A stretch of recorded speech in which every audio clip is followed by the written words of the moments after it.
Catedrática universitaria experta en género e igualdad. Doctora Mendoza, quisiéramos iniciar este diálogo señalando que las estadísticas que hemos entregado son parciales, no definitivas, por supuesto, porque se ha iniciado un proceso que puede variar, pero las cifras dan cuenta de cómo se perfila esa selección de los partidos políticos en cuanto a alcaldes y prefectos fundamentalmente, que arrojan cifras claramente inequitativas con respecto a una participación de igualdad entre hombres y mujeres. ¿Cómo evalúa usted la participación de mujeres en las precandidaturas para estas dos dignidades, considerando que la normativa ecuatoriana exige paridad y alternancia? Muy buenos días, muchísimas gracias por la invitación. Siempre para mí es muy grato compartir este diálogo en Antena 1 y saludar también a su directa audiencia. Efectivamente, usted y Rosana hicieron ya una precisión en torno a cómo se han perfilado las candidaturas a partir de las primarias, ¿no? Efectivamente vemos un predominio masculino en las candidaturas. La competencia por las principales dignidades de la SUAY de Cuenca continúa estando ampliamente masculinizada, efectivamente. Parecería que también nuestra sociedad, los partidos políticos básicamente también están, ¿qué podríamos decir? Desconfiando de la renovación generacional, porque los perfiles de los candidatos se concentran principalmente en candidatos que tienen una alta experiencia política. Podríamos decir que hay una continuidad de las élites políticas. El escenario electoral muestra una importante recirculación de liderazgos, ¿no? Con la participación de exalcaldes, exprefectos, concejales, etcétera, ¿no? Que nuevamente buscan acceder a cargos de elección popular. En este escenario persiste la subrepresentación de las mujeres, ¿no? Especialmente en las dignidades ejecutivas, provinciales y cantonales. Este predominio de liderazgos masculinos también da cuenta de una escasa renovación generacional, ¿no? Con pocos perfiles jóvenes en competencia. Y si a esto le agregamos que las primarias, en definitiva, no visibilizaron o exteriorizaron un discurso o propuestas que tengan que ver con la paridad de género, con la prevención y erradicación de la violencia, con la autonomía económica de las mujeres, los sistemas de cuidado, que son temas que siguen estando ausentes, ¿no? Porque se ha concentrado los discursos y propuestas en torno a la seguridad, la vialidad, la infraestructura, el desarrollo económico, el empleo y la gestión pública, que sin dejar de ser importantes, son temáticas que de alguna manera invisibilizan estas otras demandas, ¿no? Históricas de los sistemas de cuidado, de la prevención y erradicación de la violencia, entre otros temas que son muy importantes para el ejercicio de los derechos humanos de la población y de los derechos humanos de las mujeres en particular. Katy, muy buenos días, gracias por acompañarnos en esta mañana. Quizás sería importante profundizar un poquito en las causas. ¿Por qué todavía, pese a que hemos avanzado de manera importante en la normativa electoral, en el código de la democracia, esto en la práctica todavía no logra consolidarse, no logra concretarse? Hay temor a la violencia política de género, las propias obligaciones extras que tienen las mujeres, todas las tareas de cuidado, especialmente las tareas domésticas, que todavía de alguna manera están relegadas mayoritariamente a las mujeres, hacen que esta posible participación se vea más limitada, más reducida. Sería importante conocer un poco más las causas también y por supuesto esa lógica patriarcal en la que todavía se desarrollan estos procesos. Bueno, yo creo que los partidos políticos, los actores políticos y todavía la sociedad en su conjunto no logra comprender que la democracia no puede llamarse democracia si la mitad de la población permanece subrepresentada. Y eso fue evidente, ¿no?, en las discusiones y en los debates, en los análisis que se hacían en torno a la denuncia presentada por la concejala Diana González respecto de la violencia política sufrida por ella, ¿no? Era evidente ver cómo los discursos algunos discursos hacían una diferenciación entre lo que es la democracia y lo que es la violencia política de género, pero la democracia, como digo, no puede llamarse democracia sin la mitad de la población. Entonces, este es un requisito de legitimidad democrática, ¿no? Cuando las decisiones públicas siguen siendo adoptadas mayoritariamente por hombres, podríamos decir que la democracia sigue operando sobre una ciudadanía incompleta. La democracia paritaria, en cambio, ¿no es cierto?, plantea que el poder político debe reflejar la composición de la sociedad en su conjunto, ¿no? Los intereses, las demandas, las necesidades, las exigencias de la sociedad en su conjunto. Y esto es importante porque las mujeres no solo cambian o vamos a cambiar quién ocupa el poder, sino vamos a ampliar los problemas que llegan a la agenda pública, ¿no? Entonces, la participación política sigue estando masculinizada porque las demandas que plantean, por ejemplo, el movimiento social, los movimientos de mujeres, las organizaciones feministas, se dirigen a visibilizar aspectos que no han sido tradicionalmente considerados por la política, tal como ha venido desarrollándose, ¿no? Por ejemplo, yo había planteado el tema de la erradicación de la violencia de género, temas que se los plantean como la seguridad en general, omiten considerar los problemas gravísimos de violencia de género que están desarrollándose y profundizándose en nuestra sociedad. Por ejemplo, los temas de la agenda pública omiten considerar los problemas del cuidado, cuando son las mujeres básicamente quienes sostienen la vida de las sociedades a partir del trabajo no remunerado del cuidado. Entonces son temas que están siendo visibilizados, demandados, propuestos por los movimientos de mujeres, por las organizaciones feministas, ¿no? Y que pretenden ser recogidos por la agenda pública, pero que no necesariamente son temas que son vistos como prioritarios por los partidos políticos, por los actores políticos y ya por el funcionamiento de las instituciones en general.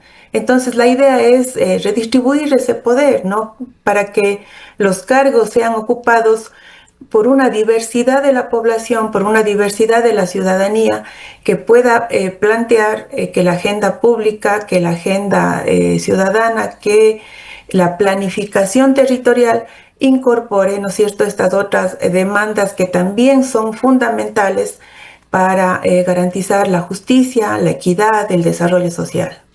Más allá de los temas de género, usted alude a ese otro fenómeno, evidente sobre todo en Cuenca, esa continuidad como candidatos de élites políticas, que se evidencia en el reciclaje de ex autoridades con su experiencia, atributos sin duda, pero también con defectos y vicios. ¿Obedece estas designaciones de precandidatos a una decisión de las bases cuya participación se supone son el propósito fundamental de las primarias? Cuando hablamos de democracia, también hablamos de la democracia interna de los partidos políticos, ¿no?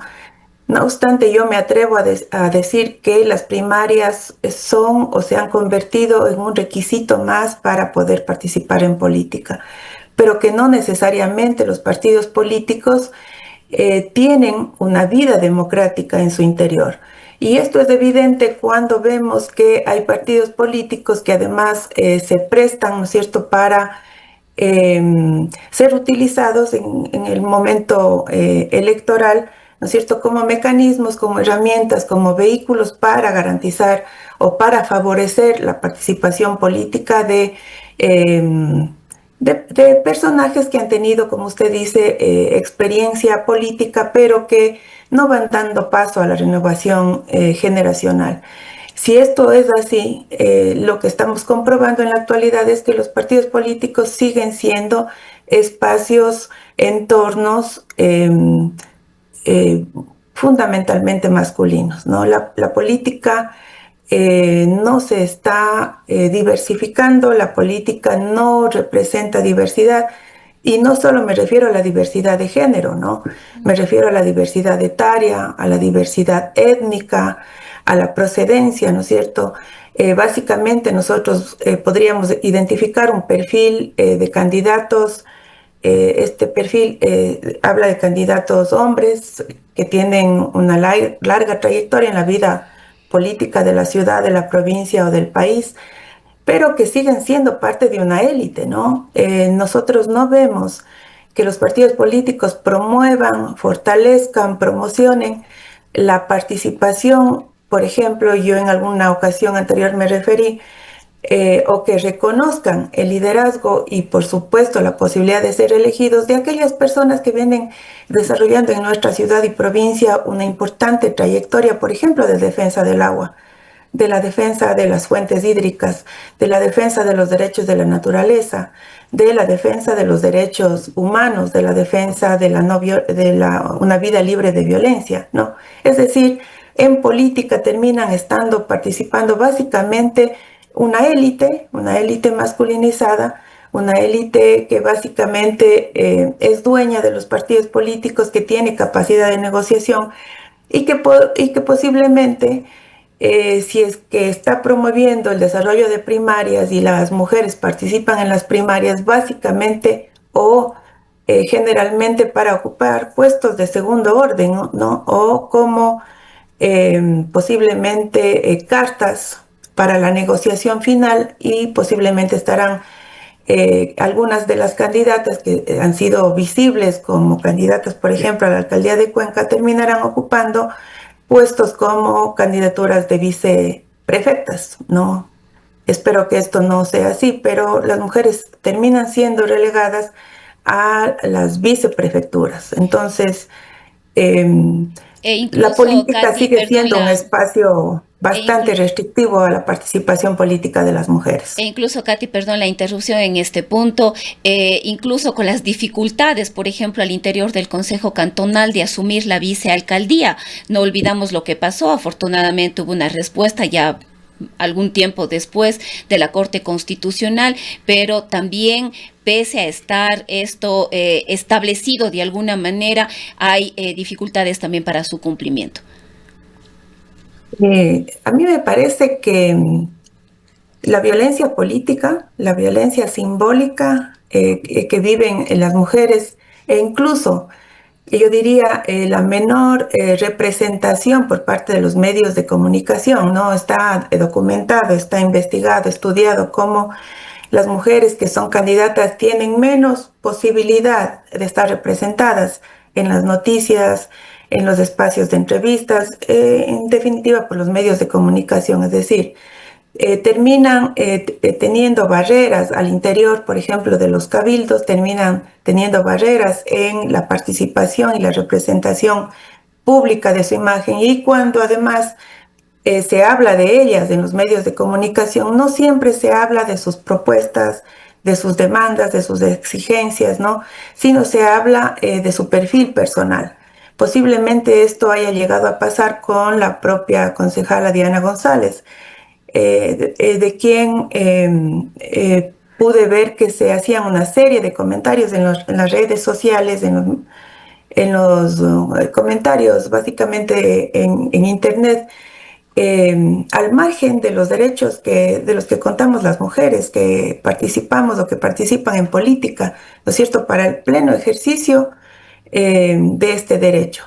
Desde este punto de vista me parece que cada vez más las barreras se van profundizando, ¿no? A pesar de que nuestra Carta Constitucional habla de un principio que es la promoción de la igualdad de género y la paridad política. Vimos efectivamente cómo en Cuenca se negó a una concejal mujer que ocupara la vicealcaldía, y que además esto permitió que se pronuncie la Corte Constitucional y se hagan modificaciones en la ley cuando no era necesario, porque teníamos principios claros de participación. No obstante, las brechas, las barreras se siguen profundizando. Yo veo que esta primera elección de las primarias solo afianza esta deuda histórica de la política con las mujeres. Y es una deuda histórica de la política con las mujeres diversas, porque yo quiero hacer referencia a que las mujeres constituimos una diversidad y en política sigue existiendo una participación específica de una élite cuando la sociedad y el conjunto de mujeres se compone de una diversidad étnica, social, de procedencia etaria, de clase social, etcétera, ¿no? Que debe ser considerada también en la participación política. Con este estado de situación de la paridad política de género que se refleja de las primarias, ¿qué realidad se muestra cuando esta paridad se cumple solo de manera formal y no sustantiva en las elecciones? Bueno, yo he señalado ya algunos de los riesgos, ¿no? A mí me parece que puede existir el uso instrumental de las candidaturas femeninas. ¿En qué consiste esto, no? Este es uno de los riesgos más señalados. Consiste en que las mujeres sean inscritas o promovidas durante las primarias para cumplir esos criterios de paridad o fortalecer la imagen pública de una organización política, pero que posteriormente sean desplazadas mediante negociaciones políticas, como decía anteriormente, por ejemplo, hacia una viceprefectura. ¿Ya? Entonces sale una mujer en una primaria, posiblemente incluso como precandidata a la alcaldía, pero que termine estando en la lista de candidaturas a la prefectura como viceprefecta. Ya, lo digo en general, no lo digo específicamente respecto de alguien. O que esta paridad formal no genere realmente una real participación. Es decir, por ejemplo, se puede llegar a ubicar a las mujeres en las listas de los partidos políticos, pero la política termine siendo un entorno y un conjunto de decisiones de los dueños de los partidos políticos, ¿no? Otro riesgo es que haya una ausencia de la agenda de género. No quiero decir que las mujeres necesariamente candidatas lleven la agenda de género, pero sí es más probable que mientras más mujeres participen en política puedan llevar, ¿no es cierto?, necesidades, expectativas, demandas, propuestas, también que no suelen estar siendo consideradas, ¿no? Entonces, si no se da paso a la participación real de las mujeres, esta agenda de género puede seguir estando invisibilizada. Aquí en la ciudad de Cuenca, los movimientos de mujeres, las organizaciones feministas han planteado la importancia de la implementación y el fortalecimiento de un sistema local de cuidados. Y esto no es algo que se escuche o que se evidencie en los planes o en los discursos de los partidos políticos, ¿no?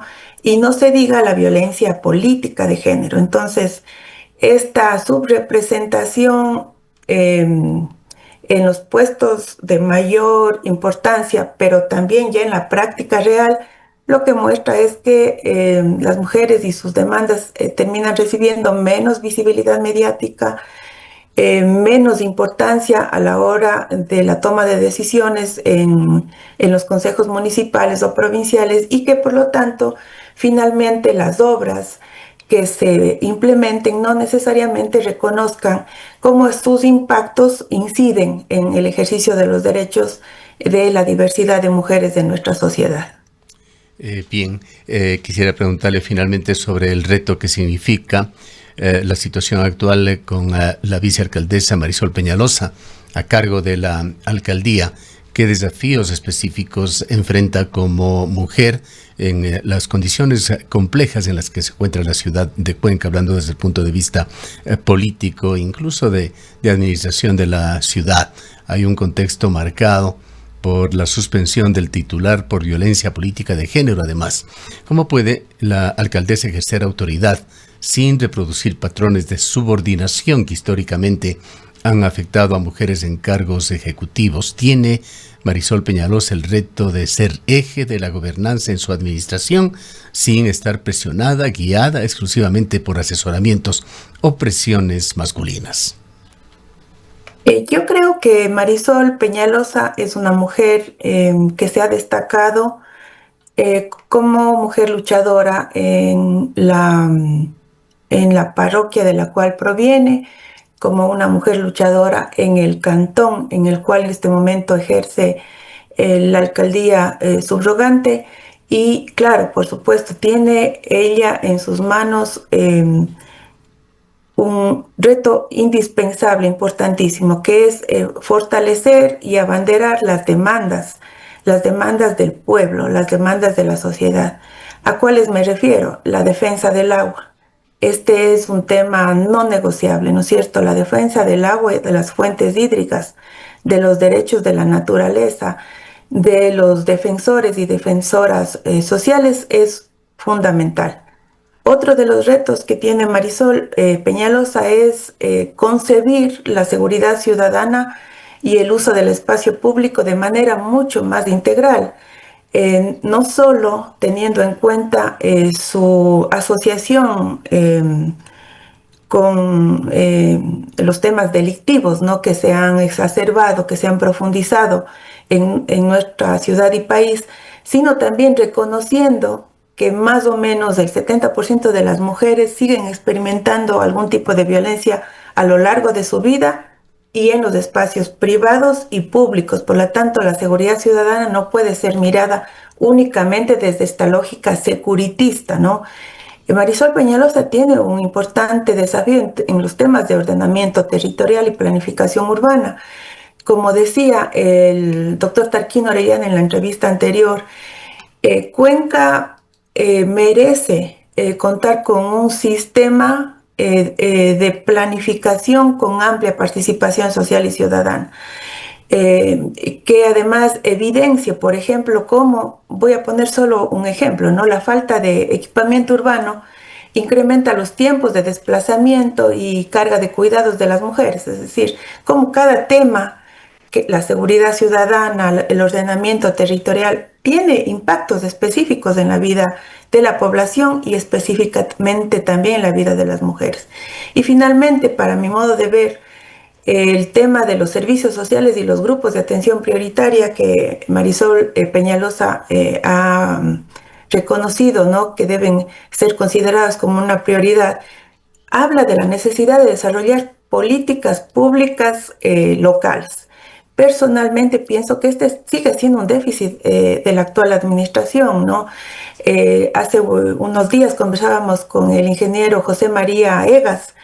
Hay una ordenanza del sistema de protección de infancia que fue dejada de lado, que merece ser discutida porque es necesario fortalecer los servicios públicos de cuidado, favorecer la participación social de las organizaciones vinculadas a la infancia y adolescencia y promover el desarrollo en este sentido, ¿no? Estos son algunos de los temas. Por supuesto, fortalecer los temas de género, la prevención de la violencia, fortalecer además los servicios esenciales de atención de la violencia de género. Son varios de los temas que Marisol Peñalosa los tiene como reto, pero no podrá desarrollarlos si no cuenta con el apoyo y el respaldo y la participación, ¿no es cierto?, no solo de las autoridades nacionales y locales, sino fundamentalmente del movimiento social. Bien, queremos agradecerle mucho por su presencia y su análisis. Han escuchado Muchísimas a la doctora gracias. Catalina Mendoza, catedrática universitaria, experta en igualdad de género. Son las